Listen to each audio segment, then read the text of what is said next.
há uma campanha de desinformação, principalmente voltada para atacar a teologia da libertação, né? Uma campanha muito ampliada, campanhas que muitas vezes não fazem o menor sentido, porque eu considero ser impossível uma pessoa que lê o Evangelho de boa fé e não compreenda, né, o propósito de Jesus para com os menos favorecidos, né?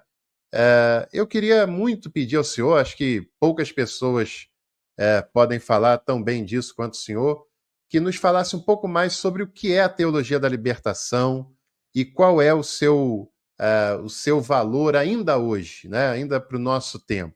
Porque alguns pensavam que com o fim da União Soviética ela talvez perdesse o fôlego, mas mesmo hoje em dia ela ainda continua tendo essa relevância, Frei Beto? Ela continua tendo muito o que nos dizer? Muito. É simples. Durante muito tempo, a teologia que predominou na América Latina era a teologia europeia, aquela que os padres e pastores que vinham da Europa ou dos Estados Unidos nos ensinavam, que é uma teologia adequada para aqueles países, mas não para a nossa realidade, de jeito nenhum, né?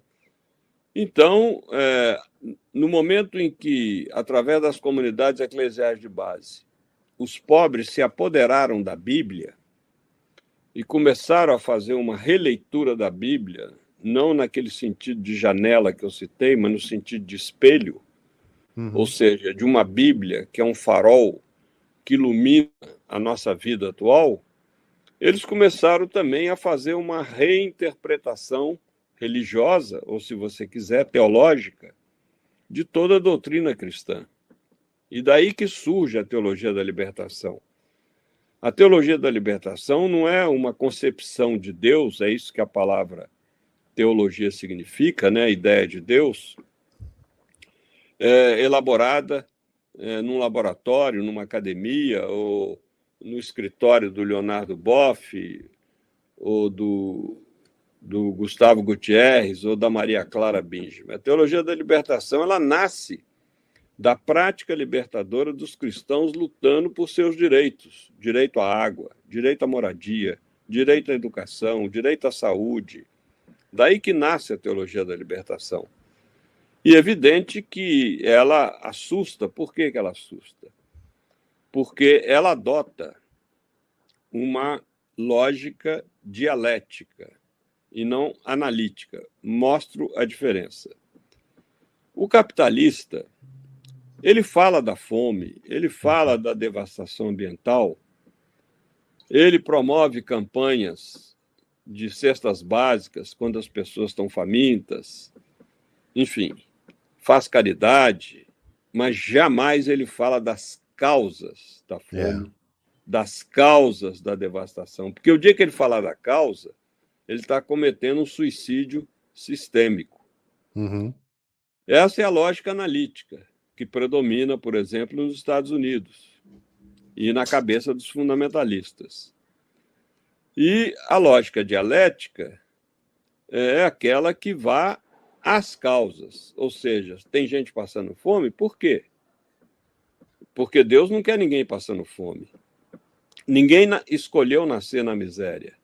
Todo pobre é um empobrecido. Há uma estrutura social que o levou a ficar privado dos bens essenciais a uma vida digna. Então, isso ameaça esse modelo de sociedade no qual os fundamentalistas sacralizam, chegam a sacralizar a desigualdade social. Isso é um horror. Imaginar que Deus queira uma sociedade desigual, uma sociedade em que o pobre, de sol a sol, tem que trabalhar para tentar sobreviver minimamente, enquanto os nababos saem aí comprando seus carros de luxo, desfrutando viagens milionárias, com gastos exorbitantes, etc. Isso não cabe no Evangelho, não cabe no Evangelho.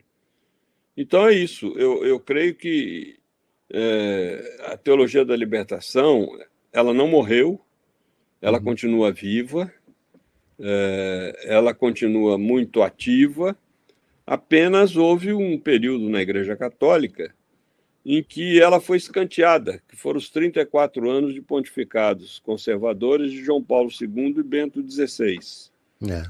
Agora nós temos um Papa, o Francisco, que é totalmente identificado com a teologia da libertação. Mas, infelizmente, o corpo da Igreja, eu digo que a Igreja é um corpo esdrúxulo, porque tem uma cabeça progressista e o resto do corpo é tendencialmente conservador, né? Porque a maioria do clero, dos bispos católicos, foi formada naquele período dos 34 anos de João Paulo II e Bento XVI. Então é realmente difícil, porque são pessoas que perderam o profetismo. Nós não vemos mais bispos com aquela atitude profética, e dicas de passagem, em situações muito adversas, porque era em plena ditadura, como Dom Helder Câmara, Dom Paulo Evaristo Arnes, Dom Valdir Calheiros, Dom Fragoso, enfim, tantos, né, bispos que arriscaram a vida na defesa das boas causas e dos mais pobres. E aí, gostou do corte que você acabou de assistir? Então não se esqueça de deixar a sua curtida, de se inscrever no canal e aproveite também para visitar a descrição desse vídeo, porque lá tem um material muito rico que certamente vai te interessar.